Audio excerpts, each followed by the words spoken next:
Louisiana beer reviews, looking at Fuller's Vintage Ale 2011 series, or 2011 Vintage. Now, this was one of the bottles I got at Dorgnac's in Metairie, Louisiana.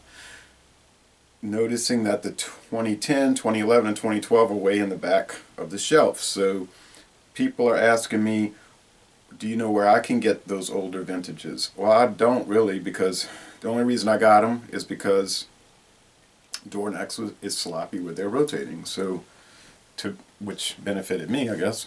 So I really don't know where to get older ones. I guess it's just if you happen to find them lying around on a shelf. Now, they come in these boxes, and they're very nice. They got a write-up on the back all about the tasting notes, and then when you look inside the box and take the bottle out, there's a little card, like a little booklet, and it's got all the vintages and back from 1997 when they started, and tasting notes. That's very interesting. It was $7.99 for each box, so I bought 4 boxes. I know it's a lot of money, but I figured it's now or never.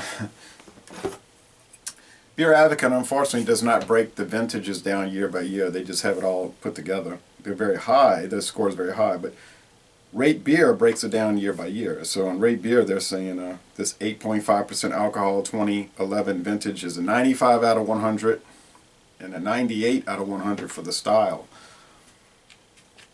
So,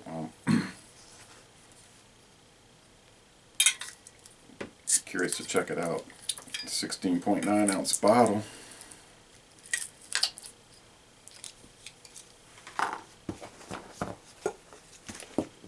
Oops.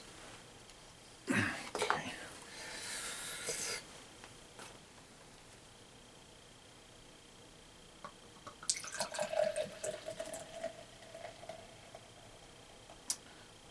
Was gonna go to Mardi Gras parades today, but told my friends, so let's not even try. It's going to be about 42 degrees today. It's rainy. The rain's supposed to come in, they said 2 o'clock, but I noticed that rain was hitting the window a few minutes ago, and it's only about 8:10, 10 minutes after 8. So I guess the crowds will be very thin. I feel bad for the parades. They work so hard to put on a good parade, but the crowd, and there's not going to be anybody hardly out there watching it. Good crowd Sunday, but it was 80 degrees and partly sunny Sunday. That was enjoyable. Sunday afternoon. Okay, it's a very it's a hazy sort of, but there's no good sunlight. It's sort of semi-clear, murky, I guess you'd say. And amber or like an orange copper, something like that. I see some streaming bubbles for sure. And you can see the head is very thick, kind of soap bubbles at the top. And the head is cream colored. Let's go to the aroma. Now, Maria Devon did a review, the girl next door, and I watched hers, and she was disappointed because she said it had a cardboard taste. And I noticed as I drank more of the 2010, it had a metallic. And I thought that must be coming from the hops, but I read some written reviews and people were saying that. Although that was still a most excellent beer. Gave it a solid 8. Now this one is not as old, so I'm drinking them older to newer.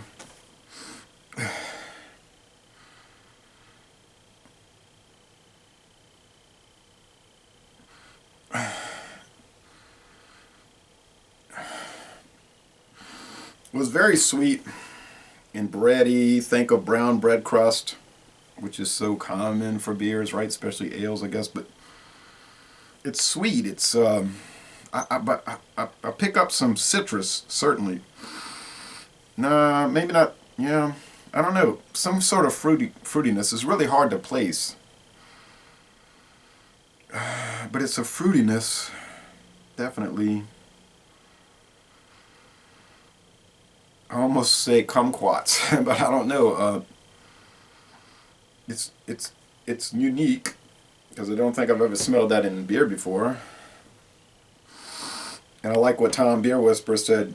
He was saying something was very unique, and then he said, can't be very unique. Something's either unique or it isn't. And he's right. Unique means completely different from something else. And then he was remarking about the beer police. Not the beer police, the grammar police coming after him. So it's very rich, but there is like a metallic thing. I don't know, it's strange, but it's there. Like one of those culverts by the canal, by the street, where they have the ditch by the street, and it's like the dirt, the mud in there with iron. You know, it's like an iron, when you have soil with iron in it, and then the aluminum, or not the aluminum, but the galvanized steel culvert. But there's definitely a sweetness, a fruity sweetness. It's very strange, but I can't say it's bad. It's just strange. Let's go with the flavor.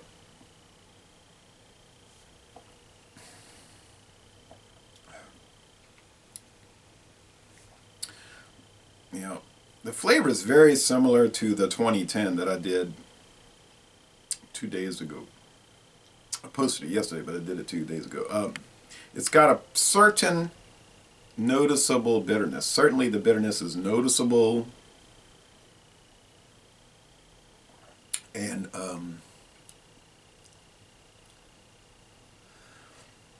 it's sort of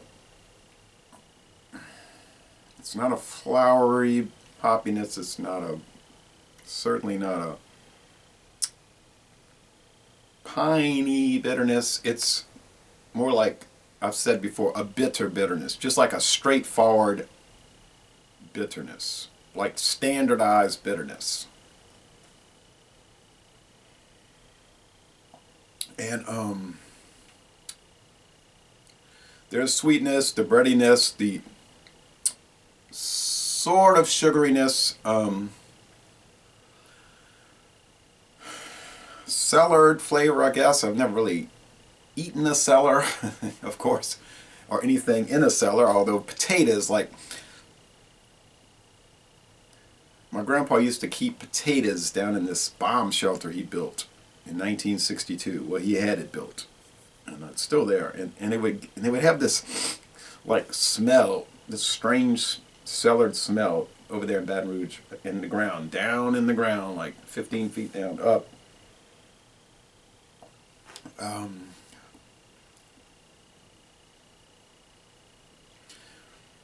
There's a barley wine character for sure.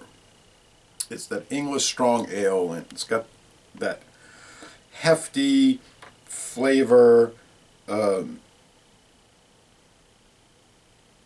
It's just like a really strong beer. Well, that's what it is, right? So it makes sense. And the mouthfeel is pretty thick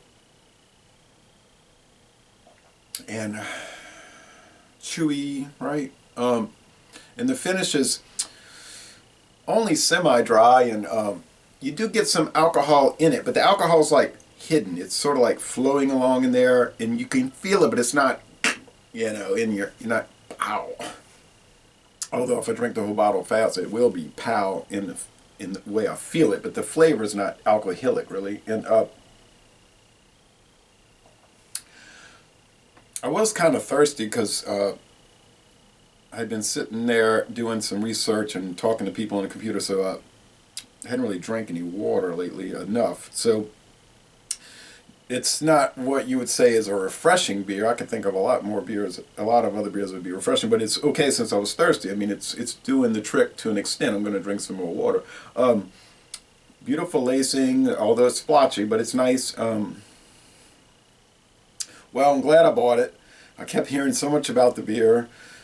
I've tried the other many other Fuller's beers, like the Porter, which was fabulous, and the ESB, which was fabulous, and the London Porter, which was fabulous, and now this, which is fabulous. So I think that is an outstanding company from England, and I don't know, I'm starting to really think that the United Kingdom of Great Britain and Northern Ireland, mainly England, the English country of that United Kingdom makes such great beers, like maybe the best in the world. I just like their hop, like the way the hops come across in their beers. I just like the sweetness of them, the sort of overriding mellowness of their beers. So England is winning me over. So I'm going to go just like with the 2010. I'm going to say it is a solid A. It's a most excellent beer, even with all the kind of peculiar flavors and odd flavors or whatever you want to say, but it's interesting. And I like a beer that's interesting, and I know most of the viewers like interesting beers, so I would highly recommend it. Chances are you won't see it, but if you run across it and it's a decent price, get it and check it out. Yeah, really nice. I'm looking forward to the 2012 and the 2013 for sure. So, really nice. Lazy Le Bon Temps Roulé, this is a beer to try. A world-renowned company who makes great, memorable beers, and that's what's good, is memorable. But then, to be fair, so many other beers are memorable, and also beers that are much cheaper than that are memorable too. But anyway, I really am glad I tried it. So Lazy Le Bon Temps Roulé, once again, y'all come on down to Louisiana, but not this week because it's bad weather. You'll hate it like we are hating it.